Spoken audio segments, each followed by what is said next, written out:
और इसी बीच भोपाल से बड़ी खबर मिल रही है, जहां तीनों राज्यों के पर्यवेक्षकों के नाम के ऐलान हुए हैं। एमपी में मनोहर लाल के लक्ष्मण आशा लकड़ा को पर्यवेक्षक बनाया गया है। राजस्थान में राजनाथ विनोद तावड़े सरोज पांडे को पर्यवेक्षक बनाया गया। छत्तीसगढ़ में अर्जुन मुंडा सर्वानंद सोनोवाल को पर्यवेक्षक बनाया गया है। तो बड़ी खबर इस वक्त की आपको बता रहे हैं, भोपाल से तीनों राज्यों में पर्यवेक्षक नियुक्त किए गए हैं। छत्तीसगढ़, राजस्थान और मध्य प्रदेश में पर्यवेक्षक नियुक्त किए गए हैं। तो ऐलान हुआ है नामों का तीन राज्यों के लिए। मध्य प्रदेश में मनोहर लाल खट्टर के लक्ष्मण आशा लकड़ा को पर्यवेक्षक बनाया गया। राजस्थान में राजनाथ विनोद तावड़े सरोज पांडे को पर्यवेक्षक बनाया गया। छत्तीसगढ़ में अर्जुन मुंडा सर्वानंद सोनोवाल को पर्यवेक्षक बनाया गया है। जेपी नड्डा ने पर्यवेक्षक नियुक्त किए हैं।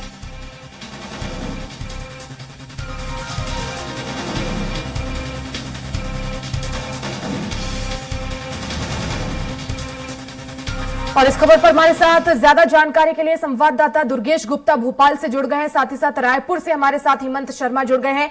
दुर्गेश, सबसे पहले आप बताएं, मध्य प्रदेश में 3 पर्यवेक्षकों की नियुक्ति हुई है, अब आगे किस तरह से इनकी भागीदारी होगी?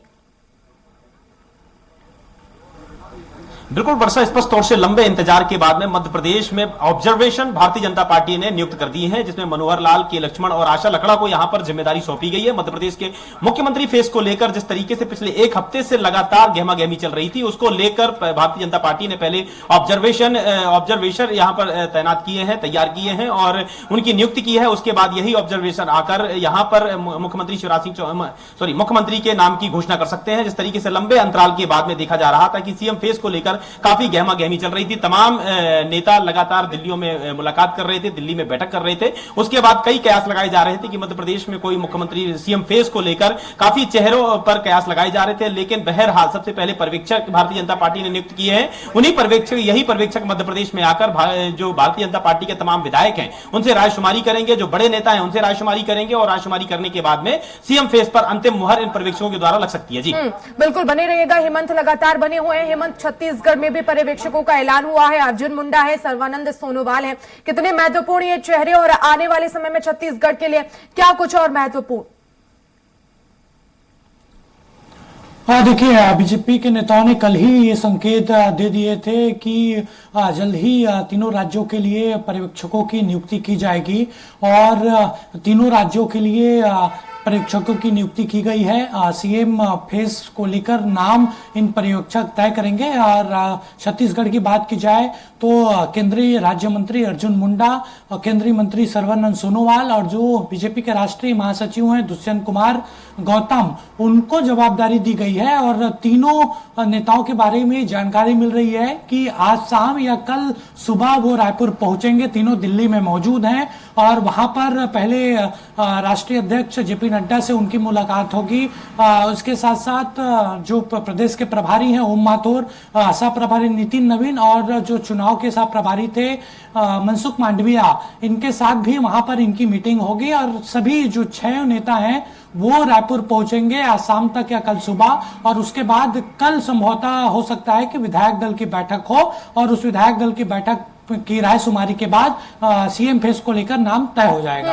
लेकिन हेमंत, सबसे प्रबल दावेदारी अगर हम कहें छत्तीसगढ़ में तो मुख्यमंत्री के लिए कौन है और क्या कुछ समीकरण इस दौरान भारतीय जनता पार्टी ने तय किए इन पर्यवेक्षकों के बाद, किस तरह से और उसमें किस तरह की जो है समय सीमा होगी? क्योंकि बताया जा रहा है मध्य प्रदेश में कि रविवार को ऐलान हो सकता है, लेकिन क्या वही समय छत्तीसगढ़ में भी बताया गया?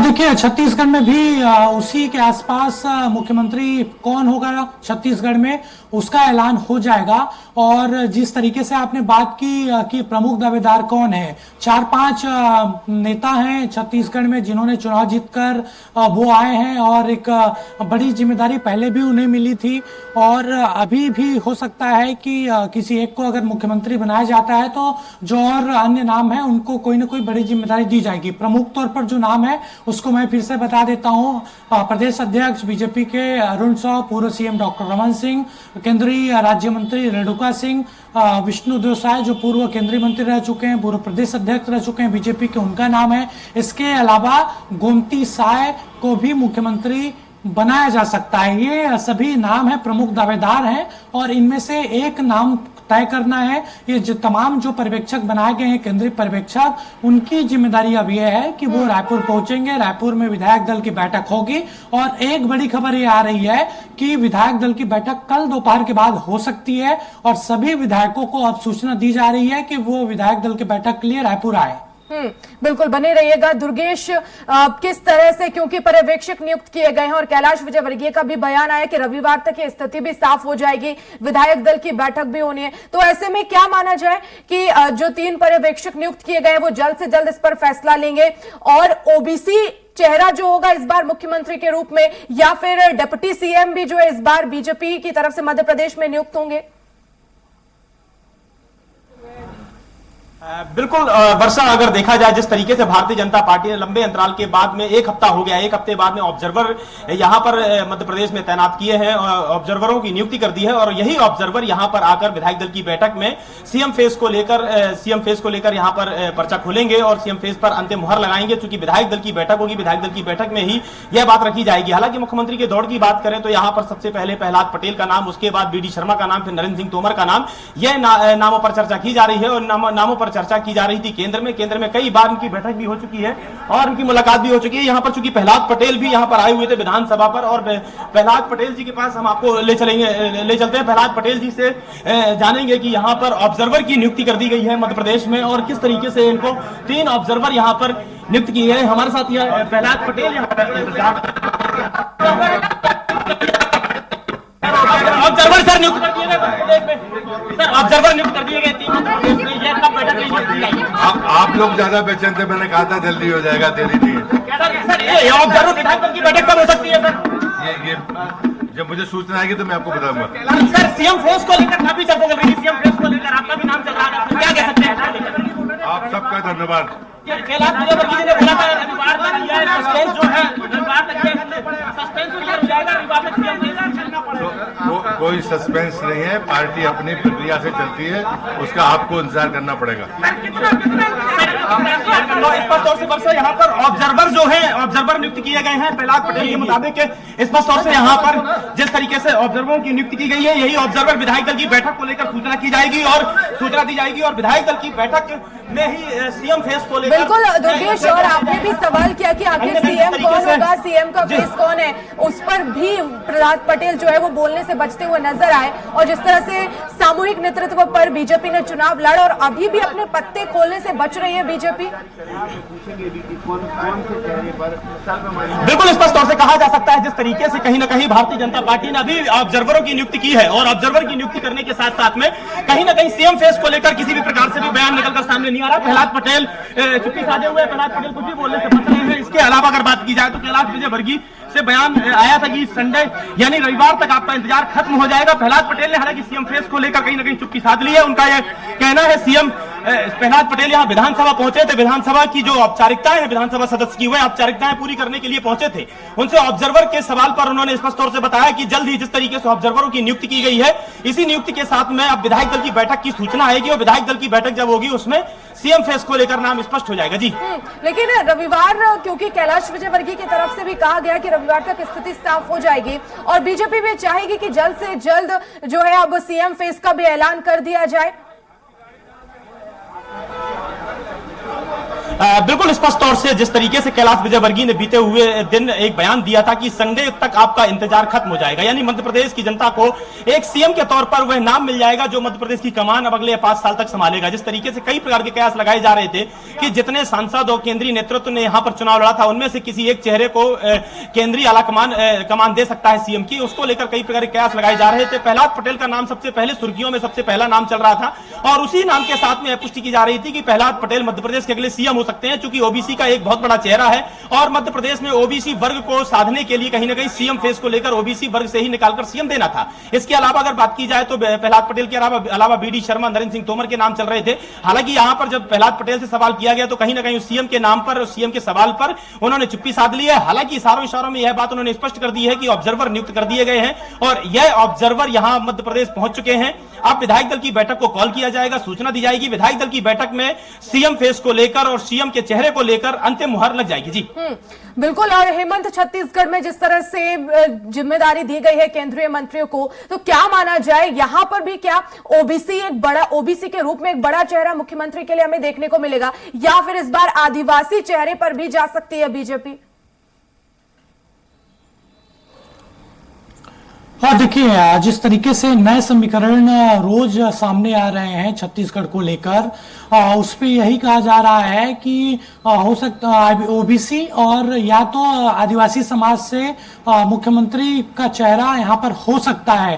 पूरी तरीके से उम्मीद इसीलिए जताई जा रही है क्योंकि 2024 में लोकसभा का चुनाव होना है और उस दृष्टि से भी तमाम समीकरणों को देख रही है बीजेपी। और इसीलिए जो 3-4 दिन का वक्त लगा है वो इसीलिए लगा है कि तमाम तरह की चीजें देखी गई, समीकरण देखे गए कि कौन नेता किस चीज में फिट बैठते हैं। इसके अलावा एक महत्वपूर्ण चीज ये है, अपने घोषणा पत्र में तमाम ऐसे वादे बीजेपी ने इस बार किए हैं जो काफी इस चुनाव में इफेक्ट किए हैं और उसी के बदौलत यहां पर चुनाव में जीत बीजेपी को मिली है। तो उन घोषणाओं को भी किस तरीके से क्रियान्वयन किया जाए, ऐसा मुख्यमंत्री ढूंढा जा रहा है, ऐसा काबिल मुख्यमंत्री ढूंढा जा रहा है ताकि इन योजनाओं को बेहतर तरीके से जमीन पर ले जाएं, क्रियान्वयन हो पाए। क्योंकि 5-6 महीने का भी वक्त है लोकसभा चुनाव को लेकर। छत्तीसगढ़ में 11 सीटें हैं। अगर बेहतर इन 6 महीनों में बीजेपी छत्तीसगढ़ में करती है, जो वादे हैं उसको पूरा करती है, तो निश्चित तौर पर उसका फायदा 2024 के लोकसभा में भी मिलेगा। छत्तीसगढ़ की अधिकतर सीटें वो जीत भी सकती है। तो इन तमाम चीजों को देखा जा रहा है। फिलहाल केंद्रीय पर्यवेक्षकों की नियुक्ति, बिल्कुल, क्योंकि लोकसभा चुनाव भी और उसके बाद वापसी सत्ता में भी करनी है, विधानसभा चुनाव को लेकर भी, और जो तमाम काम जो 5 साल में करने उसको लेकर भी मुख्यमंत्री की सबसे बड़ी भूमिका होती है। और यही वजह है कि लगातार मंथन बीजेपी कर रही है ताकि किसी भी तरह की कोई गलती ना हो, क्योंकि सामूहिक नेतृत्व पर चुनाव लड़ा है तो जाहिर है कि सभी से मंथन हो और उसके बाद मुख्यमंत्री फेस का ऐलान हो। हाँ, देखिए निश्चित तौर पर और सभी से रायशुमारी की जाएगी। आज भी जब आज या कल सुबह रायपुर पहुंचेंगे जो केंद्रीय पर्यवेक्षक बनाए गए हैं, उसके बाद विधायक दल की बैठक में सभी विधायकों से पहले राय पूछी जाएगी। क्योंकि देखिए विधायकों की राय ठीक है, एक तरफ है वो किसे अपना नेता चुनते हैं, लेकिन पूरी तरीके से निर्णय बीजेपी के आला कमान के पास ही रहता है। बीजेपी के आला कमान जिस व्यक्ति को सीएम बना दे, जिस व्यक्ति का नाम डिक्लेयर कर दे, उसके बाद किसी तरीके से उसमें चर्चा नहीं होती, कोई गुटबाजी नहीं आती। इस तरीके से गुटबाजी कांग्रेस में देखने को मिलती है। तो ठीक है, एक प्रोसेस है, पर्यवेक्षकों की नियुक्ति हुई है, पर्यवेक्षक रायपुर पहुंचेंगे, विधायक दल की बैठक होगी। उस विधायक दल की बैठक में सभी से चर्चा की जाएगी, विधायकों से नाम पूछा जाएगा कि वो किसे मुख्यमंत्री के तौर पर चाहते हैं, और उसके बाद वो तमाम विधायकों की राय आला कमान को बताई जाएगी। फिर आला कमान जो फैसला लेगा, पर्यवेक्षक उसके बाद उस विधायक दल की बैठक में नाम को अनाउंस कर देगा। बिल्कुल, लेकिन पर्यवेक्षक आखिर रायपुर कब तक पहुंचेंगे, इसको लेकर कुछ जानकारी? देखिए थोड़ी देर पहले ही पर्यवेक्षकों की नियुक्ति हुई है और तीनों जो पर्यवेक्षक हैं, अर्जुन मुंडा, सर्वानंद सोनोवाल और जो अरुण कुमार गौतम, वो रायपुर आज शाम को ही पहुंच सकते हैं। हो सकता है कि अगर वहां पर मीटिंग ना हो, क्योंकि वहां पर जानकारी मिल रही है कि ओम माथुर, मनसुख मांडविया और नीति नवीन के साथ पहले वहां पर बैठक होगी और सभी नेता फिर एक साथ रायपुर पहुंचेंगे। अगर आज शाम को ये तमाम जो केंद्रीय पर्यवेक्षक हैं वो रायपुर नहीं आते तो कल सुबह की फ्लाइट में वो यहाँ पर पहुंचेंगे और कल दोपहर बाद विधायक दल की बैठक यहाँ पर हो सकती है। बिल्कुल। और दुर्गेश, भोपाल में खासतौर पर बात की जाए तो पर्यवेक्षक कब तक पहुंचेंगे, क्योंकि जैसा कि छत्तीसगढ़ में भी पता चल रहा है कि शाम तक हो सकता है, नियुक्ति के बाद शाम तक वो आ जाएं, तो क्या मध्य प्रदेश भी आ सकते हैं जल्द से जल्द? बिल्कुल स्पष्ट तौर से वर्षा, जिस तरीके से अभी कुछ ही देर पहले एक ऑफिशियल तौर से एक इनकी घोषणा हुई है, पर्यवेक्षकों की, ऑब्जर्वर की घोषणा हुई है और उसके बाद में अब मध्य प्रदेश शाम तक यहां पर पहुंच सकते हैं। मध्य प्रदेश यही ऑब्जर्वर यहां पर ये तय करेंगे रणनीति। तमाम बड़े नेताओं से रायशुमारी कर विधायक दल की बैठक को कॉल किया जाएगा, उनको नोटिस दिया जाएगा कि विधायक दल की बैठक भारतीय जनता पार्टी की जाएगी और इस विधायक दल की बैठक में हो सकता है कल विधायक दल की बैठक भारतीय जनता पार्टी की हो सकती है और इस विधायक दल की बैठक में कहीं ना कहीं सीएम फेस को लेकर अंतिम मुहर लग जाएगी। हालांकि जिस तरीके से सूत्रों के मुताबिक मिली जानकारी के मुताबिक केंद्रीय नेतृत्व ने अपने सीएम मध्य प्रदेश के सीएम फेस को लेकर तय कर दिया है। बस उन ऑब्जर्वर को वह नाम बता दिए गए हैं, वह नाम का पर्चा दे दिया गया है उनको, और यहां पर पर्यवेक्षक आकर तमाम सभी से रायशुमारी करके और विधायक दल की बैठक में अंतिम बार मुहर लगा दी जाएगी सीएम फेस को लेकर। वह पर्चा जो कि वह लिफाफा वहां विधायक दल की बैठक में खोल लिया जाएगा जो कि केंद्रीय नेतृत्व ने जिस नाम के साथ में मुहर लगाई है, और यही इसी लिफाफे के में सीएम फेस के साथ में उसकी घोषणा कर दी जाएगी और विधायक दलों को सूचित कर दिया जाएगा कि यह अब दूसरी तरफ क्योंकि पर्यवेक्षक नियुक्त हुए हैं और अब इंतजार है कि मध्य प्रदेश का मुख्यमंत्री कौन होगा, क्या वो सीएम शिवराज सिंह चौहान होंगे या फिर प्रहलाद पटेल होंगे, कैलाश विजयवर्गीय होंगे। लेकिन हम देख रहे हैं कि शिवराज सिंह चौहान अपने काम में लग गए हैं, वो अलग अलग जगह पर जा रहे हैं जहां पर सीटें नहीं मिली हैं बीजेपी को, वहां जा रहे हैं, वहां पर कारणों की समीक्षा कर रहे हैं और लोगों से संवाद कर रहे हैं, लाडली बहनाओं से संवाद कर रहे हैं। एक तरफ मंथन चल रहा है लेकिन दूसरी तरफ सीएम शिवराज शांति से अपने काम पर लग गए हैं। क्या संदेश जा रहा है इसका? वर्षा, इसके तो कई मायने हो सकते हैं। अगर देखा जाए तो कहीं ना कहीं सीएम शिवराज सिंह चौहान ने जिस तरीके से बयानबाजी शिवराज सिंह चौहान की निकलकर सामने आ रही है, कई बार उन्होंने बयान दिया है कि वह कहीं दिल्ली नहीं जाएंगे, वह भारतीय जनता पार्टी के एक निष्ठावान कार्यकर्ता हैं और उसी कार्यकर्ता के रूप में पार्टी की तरफ से जो भी दायित्व और जो भी जिम्मेदारी सौंपी जाएगी उस जिम्मेदारी और दायित्वों का निर्वहन करेंगे। मुख्यमंत्री शिवराज सिंह चौहान का यह कहना है और इसी के साथ साथ में लोकसभा सीट की तैयारियों को लेकर लगातार जिस तरीके से वह दौरे पर दौरे कर रहे हैं, अभी बयान दिया था उन्होंने कि अब आगे की तैयारी लोकसभा चुनाव की तैयारी है और इस लोकसभा के चुनाव में देश के पीएम नरेंद्र मोदी के गले में 29 सांसदों के माला मध्य प्रदेश से मोदी जी के गले पर पहनाना है। और इसी के साथ में मुख्यमंत्री शिवराज सिंह चौहान तैयारियों में जुटे हुए थे, लगातार दौरे कर रहे हैं। हालांकि इसके एक मायने यह भी निकाले जा सकते हैं कि हो सकता है दिल्ली की तरफ से कोई भी हरी झंडी सीएम शिवराज सिंह चौहान तक नहीं मिली है कि वह भी दिल्ली आए और इस वजह से वह दिल्ली जाने का प्लान नहीं कर रहे हैं, क्योंकि हरी झंडी जब केंद्रीय नेतृत्व से मिलेगी तो ही शिवराज सिंह चौहान दिल्ली जाएंगे। उसके बतर उनने यहां पर वह शिवराज सिंह चौहान यहां पर काम कर रहे हैं और लोकसभा चुनाव की तैयारियां कर रहे हैं। जी बिल्कुल। और दूसरी तरफ सीएम शिवराज सिंह चौहान भी एक प्रबल दावेदार हैं क्योंकि उन्हें भी एक लंबा एक्सपीरियंस है मध्य प्रदेश में मुख्यमंत्री के तौर पर, तो कहीं ना कहीं बीजेपी इस बार भी चाहेगी कि उन्हें दिया जाए। और हमने देखा है कि कहीं ना कहीं बीजेपी के लिए शिवराज सिंह चौहान एक लकी फेस साबित होते हैं हर चुनाव में। बिल्कुल स्पष्ट तौर से वर्षा, अगर देखा जाए जिस तरीके से शिवराज सिंह चौहान की जो योजनाएं हैं, जो रणनीति है मध्य प्रदेश के लिए कई बार कारगर हुई हैं। जिस तरीके से मध्य प्रदेश में इस बार भी 2023 विधानसभा चुनाव जिस तरीके से जीते हैं, वह कहीं ना कहीं लाडली बहना योजना का एक बहुत बड़ा प्रभाव था और इसी लाडली बहना योजना के प्रभाव के साथ में मध्य प्रदेश में जिस तरीके से भारतीय जनता पार्टी ने प्रचंड बहुमत से जीत हासिल की है, करीब 163 सीटों के साथ में भारतीय जनता पार्टी ने प्रचंड जीत हासिल की थी। हालांकि अलग अलग नेताओं के अलग अलग बयान है, लेकिन कहीं ना कहीं ग्राउंड स्थल पर, ग्राउंड जीरो पर देखा जाए तो लाडली बहना योजना हो या लाडली लक्ष्मी योजना हो, जब जब शिवराज सिंह चौहान ने इन लाडलियों से जुड़ी हुई कोई भी योजना का क्रियान्वयन करने की घोषणा की है या चालू की है, उसी के साथ में उसी विधानसभा दौरान में भारतीय जनता पार्टी को प्रचंड जीत मिली है। हम 2018 की बात करें तो 2018 में जरूर लाडली से संबंधित कोई योजना शिवराज सिंह चौहान ने घोषणा नहीं की थी, जिसके बाद 2018 में मध्य प्रदेश में अपनी सत्ता भारतीय जनता पार्टी को गंवानी पड़ी थी और कांग्रेस पार्टी की सत्ता आ गई थी। 2018 के पहले की बात करें 2013 में भी लाडली लक्ष्मी योजना जैसी योजना मुख्यमंत्री शिवराज सिंह चौहान लेकर आए, तो इस योजना में 2013 में प्रचंड बहुमत से भारतीय जनता पार्टी की सरकार बनी। 2013 के बतौर 2008 की बात करें, 2008 में भी शिवराज सिंह चौहान ने इसी तरीके से लाडलियों से संबंधित योजना लेकर आए, जिसमें प्रचंड बहुमत से भारतीय जनता पार्टी की सरकार बनी। अब इस बार भी 2023 में भी लाडली बहना योजना, उसके इलेक्शन के 3 से 4 महीने पहले लाडली बहना योजना का उन्होंने का ऐलान किया और इस योजना के तहत में जो लाडली बहनें हैं, जो महिलाएं हैं, करीब 1.25 करोड़ महिलाओं के खाते में करीब 1250 रुपए उनके खाते में पहुंचने लगा, जिसकी वजह से कहीं ना कहीं महिलाओं का एक बड़ा वोट वर्ग जो कि कांग्रेस पार्टी के पक्ष में था, वह वोट वर्ग छिटक कर भारतीय जनता पार्टी के पक्ष में चला गया, जिसकी वजह से कहीं ना कहीं ये प्रचंड बहुमत के साथ में भारतीय जनता पार्टी को जीत मिली। हालांकि दूसरे नेताओं की माने, वरिष्ठ नेताओं की माने तो कहीं ना कहीं मोदी फैक्टर या मोदी जादू भी यहां पर कहा जा रहा है कि जो केंद्र की योजनाएं हैं, जो केंद्र की योजनाओं का क्रियान्वयन जिस तरीके से भारतीय जनता पार्टी ने किया है, उन योजनाओं का भी काफी प्रभाव पड़ा है और उन्हीं योजनाओं के साथ में भारतीय जनता पार्टी को यहां पर जीत मिली है। जी बिल्कुल। और हेमंत, जिस तरह से कई नाम है छत्तीसगढ़ में मुख्यमंत्री के रेस में, लेकिन क्योंकि स्वराज एक्सप्रेस भी ग्राउंड जीरो पर गया, जमीनी हकीकत तलाशी, लोगों से बात की, तो ऐसे में अगर हम जनता की बात करें तो मुख्यमंत्री के रूप में वो किसे पसंद करती है?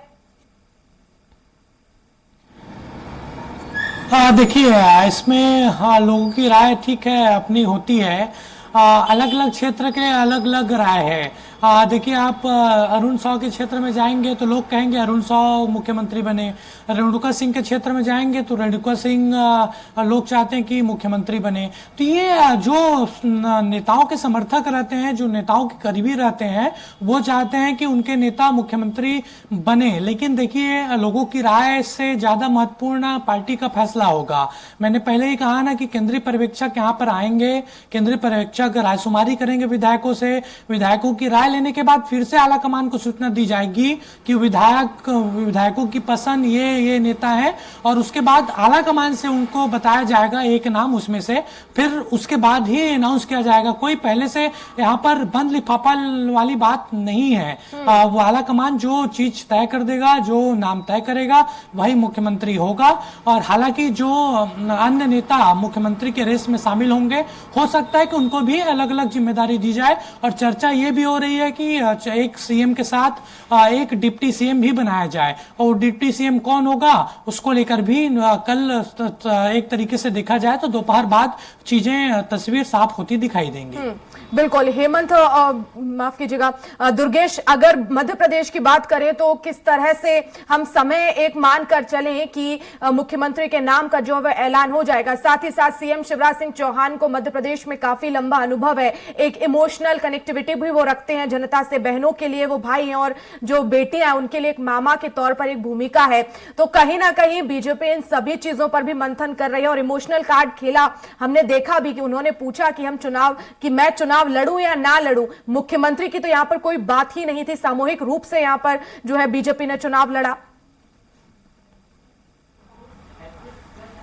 बिल्कुल, जिस तरीके से वर्षा, अगर देखा जाए, आपने इमोशनल कार्ड की बात करी, तो वाकई कहीं ना कहीं शिवराज सिंह चौहान को जब भी कुछ ऐसा लगता है, उनको संदेह होता है कि किसी प्रकार से आलाकमान के द्वारा कुछ ऐसा फैसला लिया जा सकता है जो कि उनके प्रदेश और उनके पद के हित में नहीं होगा, तब शिवराज सिंह चौहान एक इमोशनल कार्ड जरूर चलते हैं। हम बात करें विधानसभा चुनाव में, विधानसभा जब टिकट को लेकर कई बार कहीं ना कहीं चल रहा था, संशय चल रहा था शिवराज सिंह चौहान की टिकट को लेकर, तब भी मुख्यमंत्री शिवराज सिंह चौहान ने भरे मंच से एक भाषण दिया था और वह भाषण काफी सोशल मीडिया पर वायरल हुआ था, काफी दिनों तक सुर्खियों में बना रहा। वह इमोशनल कार्ड के जरिए मुख्यमंत्री शिवराज सिंह चौहान ने बहनों से बोला था कि आपको ऐसा भाई अब आगे नहीं मिलेगा। और उसी कार्ड के बाद में जब यह बयान निकलकर सामने आया तो पूरे मध्य प्रदेश में इतनी सुर्खियां बटोरी थी इस बयान ने, और इसी बयान के बाद में मुख्यमंत्री शिवराज सिंह चौहान की तत्काल टिकट बुधनी विधानसभा से फाइनल कर दी गई थी। उसके बाद अगर हम बात करें तो अभी मुख्यमंत्री फेस को लेकर जिस तरीके से कई कयास चल रहे हैं और मुख्यमंत्री चेहरे को लेकर कहीं ना कहीं जिस तरीके से मुख्यमंत्री शिवराज सिंह चौहान के पास में अभी भी हरी झंडी केंद्र की तरफ से नहीं आई है, तो उसके बाद भी मुख्यमंत्री शिवराज सिंह चौहान के कई बयान निकलकर सामने आ रहे हैं जो कि इमोशनल कार्ड से जुड़कर दोनों ही राज्यों में देखना होगा कि अंतिम जो मुहर है वो किस नाम पर लगेगी। अभी फिलहाल उसमें थोड़ा वक्त है, रविवार तक साफ हो जाएगा। फिलहाल शुक्रिया दुर्गेश आपका तमाम जानकारी के लिए। हेमंत, आपका भी बहुत शुक्रिया। और इसी बड़ी खबर के साथ इस बुलेटिन में फिलहाल इतना ही। खबरें लगातार जारी हैं। नमस्कार।